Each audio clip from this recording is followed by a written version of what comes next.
जागे असावं हे भीमाचं पिल्लू जागे असावं.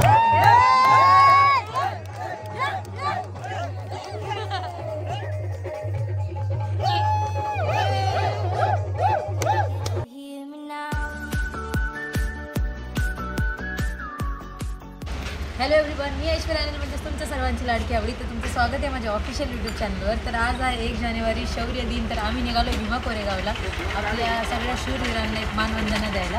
तर आम्ही चाललो बाईकवरती आणि अर्ध्याच रस्त्यात जाणार आहे. पुढे सगळं बंदोबस्त की पुढे गाड्या वगैरे काही जाऊ देणार नाही. आणि मुंबईवरून आपल्या उल्हासनगरवरून आलेत अमोल भाऊची वाट बघतोय. थोड्याच वेळात आम्ही अमोल भाऊ पोचतो एका लोकेशनला. मग आम्ही सोबत जाणार आहे आणि खूप सारा एन्जॉय करणार आहे. तिथे आपल्या समाजाचे भरपूर लोक येणार आहेत आणि बरेच लोक तिथे आपल्याला आज भेटतील. आपण मानवंदनाही देऊ. तुम्ही आमच्यासोबत ज्या लोकांना यायला पॉसिबल नाही झालं तर ब्लॉगमधून तुम्ही दर्शन घ्या. आणि खूप भारी वाटते मला. आज आम्ही निघाले सगळे, थोडंसं लेट झाले पण चला तुम्ही पण शेवटपर्यंत आमच्यासोबत राहा आणि खूप सारा एन्जॉय करा. थँक्यू आणि जय भीम.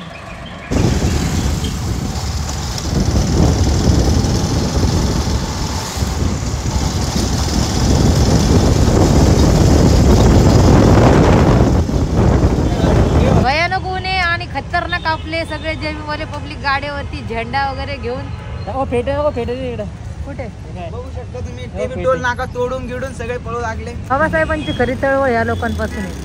हे बघा बाबा जय भीम.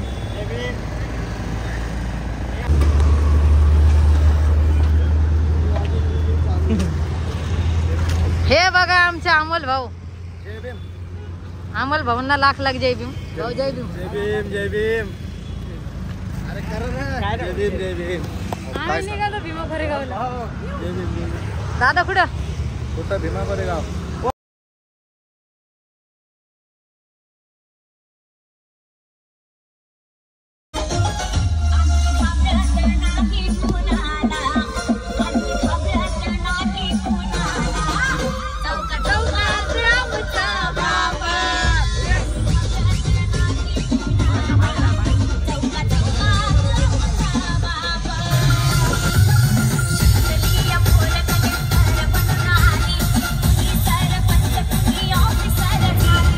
एवढी खतरनाक अशी ट्रॅफिक आहे. तर आम्ही गाडी पाठीमागेच लावली आणि चालत चाललोय. आत्ताशी लोणीकंद आले.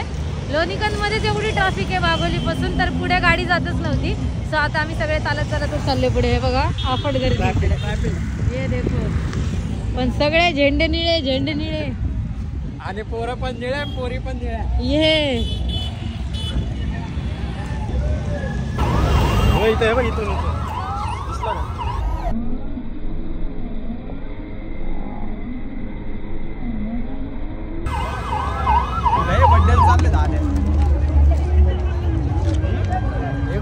आहे अर्ध्या रस्त्यात अजून भरपूर पब्लिक आहे. खतरनाक गर्दी. सगळे भीम साम्राज्य एकत्र झाले.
आपण महामार्गाचे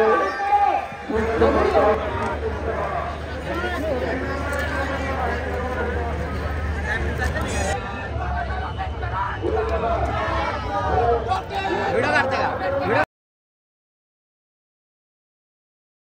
गेला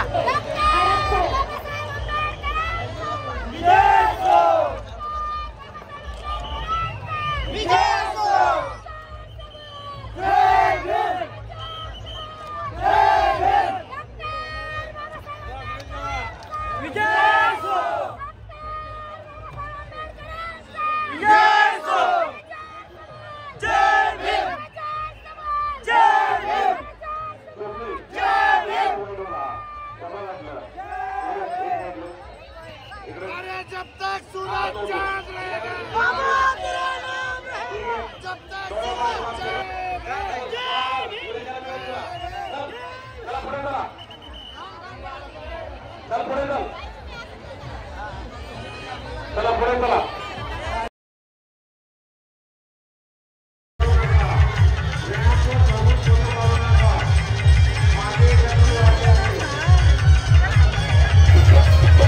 भीमयुगाचा रेटा अहो विषमतेला तारा तिथे,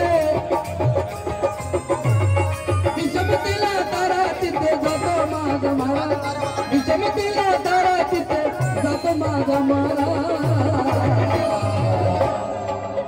मी भीमयुगाचा बेटा, मी भीमयुगाचा रेटा, विषमतेला तारा तिथे जातो माझा मारा. मी वादळ वारा, मी वादळ वारा. वामन दादा म्हणतात बाबासाहेबांचा बेटा कसा असला पाहिजे, बाबासाहेबांचा रेटा कसा असला पाहिजे, कसा दिसला पाहिजे, कसा बोलला पाहिजे, कसा चालला पाहिजे, कसा तोलला पाहिजे, कसा वागला पाहिजे, कसा नटला पाहिजे, कसा खटला पाहिजे आणि या समाजामध्ये कसा वावरला पाहिजे. म्हणून दादा म्हणतात अरे जाग असावं, जाग असावं, अरे जाग असावं, जाग असावं, हे भीमाचं पिल्लू जाग असावं.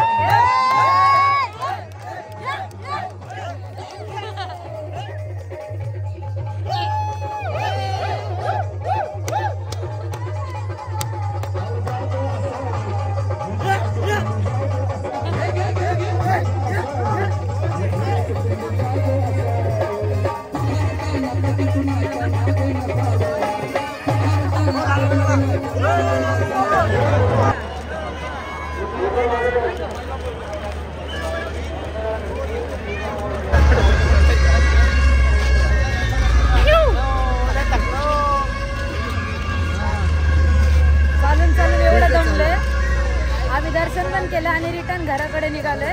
बस म्हणलं बसमध्ये बसावं पण एक पण बस मोकळी नाही, एवढी गर्दी आहे लोकांची, बापरे सांगायलाच नको. त्या धूळ घसा बसलाय ओरडून ओरडून. आता निघालोय रिटर्न घरी. आमची गाडी लोणीकण मध्ये आवाज पुरा खतम झालाय, पाया पण नको राहिलेत. आता असं वाटतं कोणीतरी गाडीवर घेऊन चालवलं पाहिजे. गाडी लागली आमची लोणीकण मध्येच. आता लोणीकण पर्यंत चालतच जातोय आम्ही. सो बघूया तिथून पुढे गाडीमध्ये बसल्यावरती ब्लॉग कंटिन्यू करते. सो फायनली मी गाडीपर्यंत पोहोचली आहे. मी गाडीजवळ आली आहे. माझ्यासोबत गिरीश दादा पण आहे, गणू आहे आणि करण आहे. तर आम्ही इथे पोहोचलो आहे. अजून रोहन, अमोल भाऊ, अजून आशू आणि किरण, ते लोक अजून लांबच चालत येत होते. त्यांना वाटलं ती बस इथपर्यंत सोडेल पण ती बस जाणार होती दुसरीकडं. सो त्या लोकांना आता लेट झालं यायला. तर आम्ही पोहोचलो आहे. खूप छान असं दर्शन झालं आणि खूप छान वाटलं आपल्या सगळ्या लोकांना भेटून. तरी काही लोक पोलीस लोकांना उलटं पालटं बोल धक्काबुक्की करतात, असं नका करत जाऊ. कारण ते लोक आपल्यासाठीच इथे असतात, आपल्या सुरक्षतेसाठी. कारण आपण एवढे लोक इथे पोचतो तर कोणाची भांडणं नको व्हायला, काही व्हावा नाही प्रॉब्लेम. त्याच्यामुळे ते लोक आपल्यासाठी असतात. आपल्याला ठीक आहे एखादा शब्द बोलतात तर आपण समजून घेणं खूप गरजेचं आहे. तर मला असं वाटत होतं काही लोक असे पोलीस लोकांना उलटं बोलताना दिसत होते, धक्काबुक्की करताना दिसत होते. तर असं नका करू. पुढच्या वेळेस जर आले कधी किंवा कुठेही कोणत्याही ठिकाणी गेले, आपल्या बाबांच्याही कुठल्या ठिकाणी गेले, एकदम चैत्यभूमी असू द्या, दीक्षाभूमी असू द्या, तर त्यांचा आदर करा. कारण ते आपल्यासाठीच दिवस रात्रही काम करतात आणि आजचा एक दिवस 2 दिवस आपल्यासाठी ते इकडेच असतात. सो थँक्यू त्यांना पण सगळ्यांना. आणि ब्लॉग शेवटपर्यंत बघितल्याबद्दल खूप सारा धन्यवाद. Thanks for